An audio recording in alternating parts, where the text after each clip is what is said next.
Hello viewers, मैं पूजा त्रिपाठी आपका techno study 7-2 में स्वागत करती हूं। तो व्यूवर्स, अगर आपको मेरा ये वीडियो पसंद आए तो प्लीज़ मेरे वीडियो को लाइक करें और चैनल को सब्सक्राइब करें। और हाँ दोस्तों, आप प्लीज़ इसे शेयर करें जिससे कि ज़्यादा से ज़्यादा लोग मेरे वीडियो को देख सकें और फ़ायदा उठा सकें।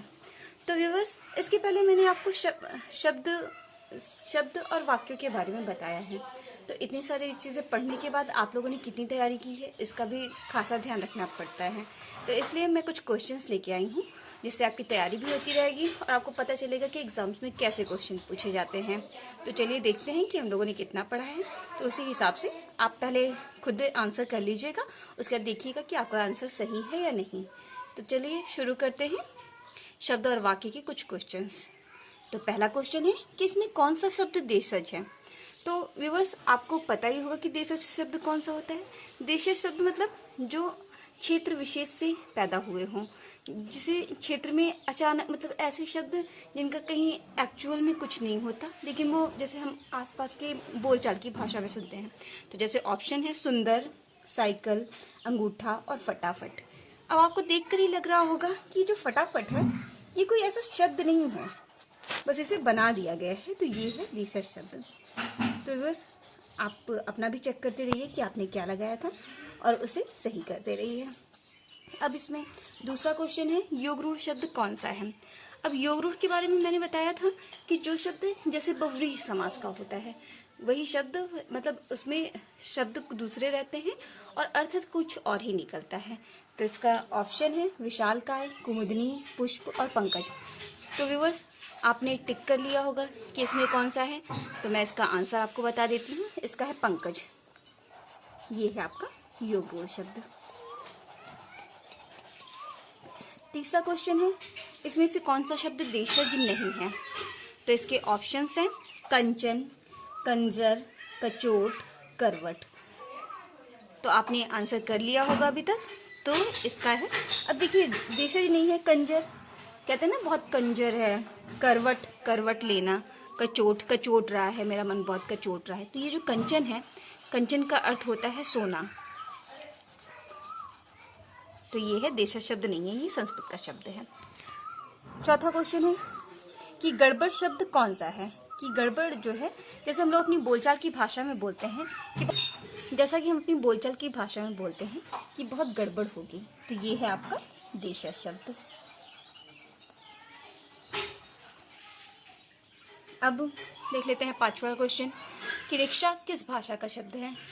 तो इसे मैं आपको बाद में पढ़ाऊंगी कि रिक्शा कौन सी भाषा का शब्द है। तो यहाँ पर देख लेते हैं, रिक्शा जो है ये जापानी भाषा का शब्द है। ये क्वेश्चंस आते हैं हर एक एग्जाम में कि कभी कभी आता है कि जापानी शब्द कौन सा है, तुर्की कौन सा है, पुर्तगाली कौन सा है। तो इन सब के भी कुछ शब्द हैं जो मैं आपको करा दूंगी। तो आप प्रैक्टिस करते करते आप लोगों को ज़्यादातर चीज़ें याद हो जाएंगी। प्रैक्टिस से बहुत जल्दी आपको याद हो जाता है इस तरीके से आप। तो ये जापानी शब्द है। अब छठवां क्वेश्चन है गौरव तुम बैठकर पढ़ो, ये किस प्रकार का वाक्य है। तो मैंने आपको कई प्रकार के वाक्य बताए हैं। अब जैसे कि क्वेश्चन देखकर ही लग रहा है कि गौरव तुम बैठकर पढ़ो, मतलब कि कोई आज्ञा दे रहा है। तो इसका मतलब है कि ये आज्ञावाचक शब्द है। आप मतलब क्वेश्चन देखते ही आपको समझ में आ जाएगा, मैंने एक्सप्लेन किया था। तो जैसे ही आप क्वेश्चन देखेंगे आपको समझ में आ जाएगा कि अरे ये तो आज्ञा दे रहे हैं। जैसे कोई बड़ा कहता है कि तुम बैठ कर पढ़ो, तो वैसे ही ये आज्ञा सूचक वाक्य है। सातवां क्वेश्चन है तुमने दूध पिया, ये किस प्रकार का शब्द है। तो जैसे आपसे कोई पूछता है कि तुमने दूध पिया, तो ये हुआ प्रश्नवाचक वाक्य।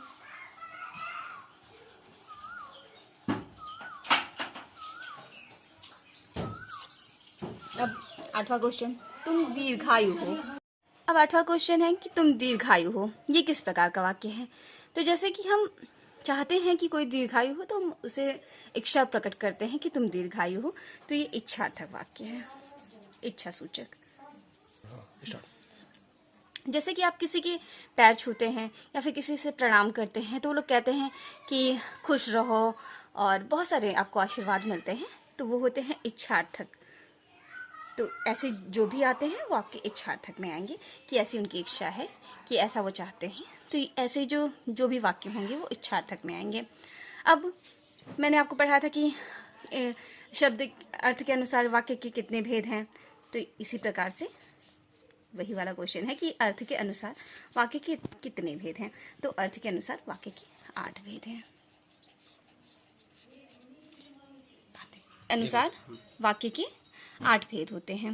मैंने इस तरह के कई सारे वो बताए थे, तो उसको कभी कभी पूछ लेता है कि अर्थ के अनुसार कितने प्रकार के होते हैं वाक्य, तो कौन कौन से होते हैं, उसमें ऑप्शन दे देता है, 8 दे देता है। 8 में से 1 हटा देगा। मान लीजिए 4 ऑप्शन देता है, उसमें से एक ऐसा होगा जो कि उसमें का नहीं होगा। तो ये सारी भी चीज़ें याद रखने लायक रहती हैं कि 8 कौन कौन से हैं, मतलब जानना आपका ज़रूरी है। वो आप ऑप्शंस देखेंगे ना तो आपको खुद ही लगेगा कि नहीं ये इसमें का नहीं है। तो इस तरीके से आपको याद भी रहेगा। अब देख लेते हैं कि आश्रित उपवाक्य कितने प्रकार के होते हैं। इसमें का मैंने 2 क्वेश्चन बना दिया है कि जैसे ये हो गया आश्रित उपवाक्य कितने प्रकार के होते हैं, तो ये 3 प्रकार के होते हैं। ये इसका आंसर हो गया 3। अब आप ये भी सोचेंगे कि आश्रित उपवाक्य लिख तो दिया है लेकिन कौन कौन से होते हैं, अब इसमें आपको कंफ्यूजन होगा। तो मैंने इसके लिए दूसरा एक और क्वेश्चन बना दिया कि आश्रित उपवाक्य कौन सा नहीं है। इसमें मैंने नहीं कर दिया, तो 3 होते हैं। तो देखिए जैसे संज्ञा उपवाक्य है, एक ये होता है। अब क्रिया विशेषण और विशेषण और इसके बाद क्रिया विशेषण, ये तीनों होते हैं। अब सर्वनाम उपवाक्य ये नहीं होता है। तो इस तरह के ऑप्शंस इसीलिए आपको दिए गए हैं जिससे कि आपको आसानी हो। ये तीनों हैं और ये नहीं है, मतलब इसमें यही सही होगा। मैंने गलती से ये तीनों टिक कर दिया, तो इसमें का ये है, ये नहीं है, ये सर्वनाम उपवाक्य, ये इसमें का आश्रित उपवाक्य में नहीं है। तो दोस्तों अगर आपको मेरा वीडियो पसंद आया तो प्लीज़ मेरे चैनल को सब्सक्राइब कीजिए और वीडियो को लाइक कीजिए और अपने दोस्तों को भी इसे शेयर कीजिए जिससे वो भी इससे पढ़ सकें और कुछ करें। और हाँ, और आप लोग मुझे कमेंट बॉक्स में ज़रूर बताएं कि वीडियो कैसा लग रहा है। और हाँ, अगर कोई कमी हो तो वो भी मुझे बताएं, मैं उसमें अपने में सुधार करूँगी। मुझे सारी चीज़ें नहीं आती, मैं आप लोगों से पूछ करके ज़रूर उसमें सुधार करूँगी। आप लोगों को कैसे वीडियो चाहिए ये भी ज़रूर बताइएगा कि आपको क्वेश्चंस आंसर्स चाहिए या फिर आपको थ्योरी में चाहिए, ये सारी चीज़ें बताइएगा ज़रूर से ज़रूर। आप लोगों के लिए जैसे टेट सीटेट ही सारे एग्जाम में आता है, लेकिन मैं अलग अलग भी क्लासेस चलाऊँगी जिससे कि आपको ज़्यादा से ज़्यादा फ़ायदा हो।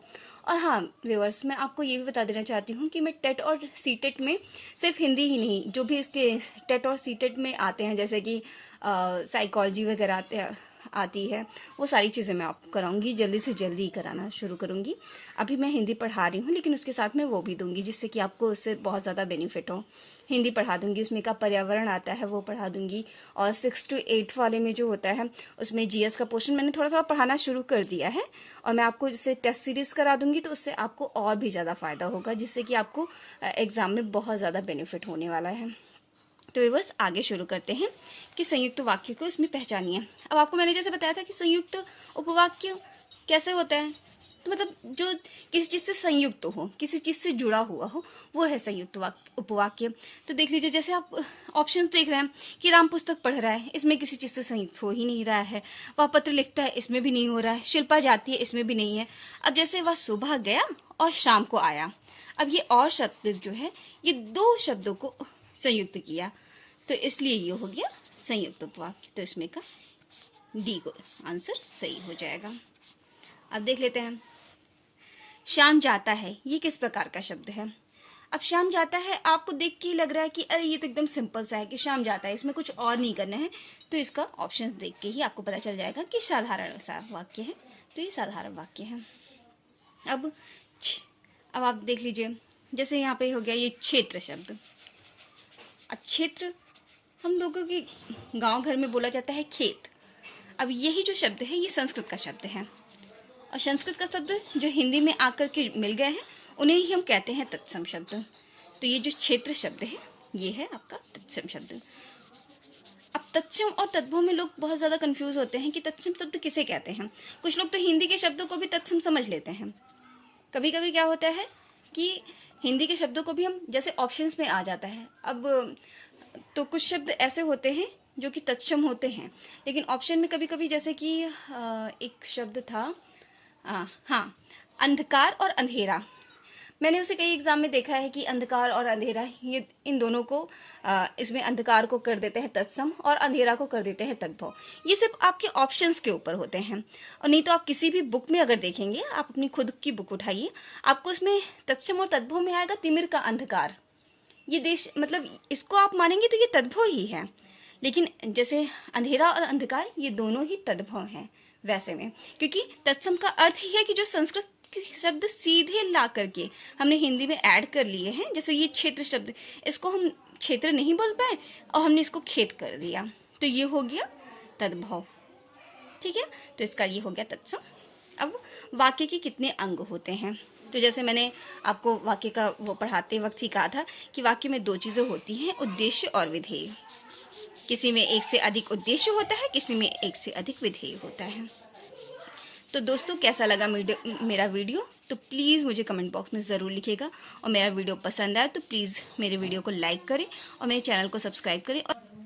और हाँ दोस्तों, आज से हम लोगों का टेलीग्राम चैनल भी शुरू हो गया है और इसमें मैं आपको पीडीएफ दे सकती हूँ। अगर आप लोगों को पीडीएफ चाहिए तो आप लोग टेलीग्राम पे, मतलब यहाँ पे मुझे कमेंट बॉक्स में बता दीजिएगा, तो वहाँ पे मैं आप लोगों को पीडीएफ भी प्रोवाइड करा दिया करूँगी।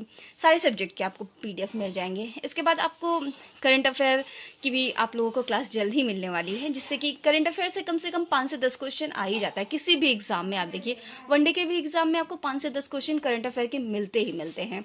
तो आप करंट अफेयर जरूर देखिएगा, इससे आपको बहुत बेनिफिट होने वाला है। 5 से 10 क्वेश्चन, एक क्वेश्चन से लोगों के सिलेक्शन रुक जाते हैं, ये आपको भी पता है। 0.1 से भी लोगों के सिलेक्शन रुकते हैं। तो एक क्वेश्चन आपके लिए बहुत बेनिफिशियल होगा। अगर आप एक भी क्वेश्चन किसी से ज्यादा करके आते हैं तो आप कंपटीशन में आगे हो जाते हैं। और अगर आप एक नंबर भी पीछे है ना, तो आपका सक्सेस होना बहुत मुश्किल हो जाता है। और कभी भी कोई ये नहीं पूछता कि आप 1 नंबर से रुके हैं, 2 नंबर से रुके हैं, आधे नंबर से रुके हैं। हर इंसान से सक्सेस देखता है। अगर आप सक्सेस हैं तो आपको सब सर पे रखते हैं, वरना सब कहते हैं कि अरे इन्हें कुछ नहीं आता है।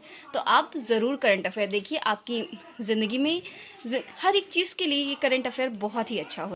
और बहुत ही जल्दी हम लोग आपको वाइट बोर्ड पर मिलेंगे, तो वहाँ पर लाइव हम आपको, बस हमारे अगर सब्सक्राइबर ज़्यादा हो जाएंगे तो हमें ऑनलाइन पढ़ाने का मौका मिलेगा, तो हम आपको लाइव क्लास भी देंगे। तो इसीलिए दोस्तों प्लीज़ इसे शेयर करें, ज़्यादा से ज़्यादा लोग इसे सब्सक्राइब कर सकें और हम लोग आपको लाइव आकर पढ़ा पाएंगे इस तरीके से। तो दोस्तों कैसा लगा मेरा वीडियो, प्लीज़ कमेंट बॉक्स में ज़रूर बताइएगा। और हाँ दोस्तों, मैं आप लोगों को इसके आगे भी कुछ क्वेश्चन आंसर इसी तरीके से करा दूंगी, जिससे आपको ज़्यादा फायदा हो। तो दोस्तों इसी के साथ थैंक यू।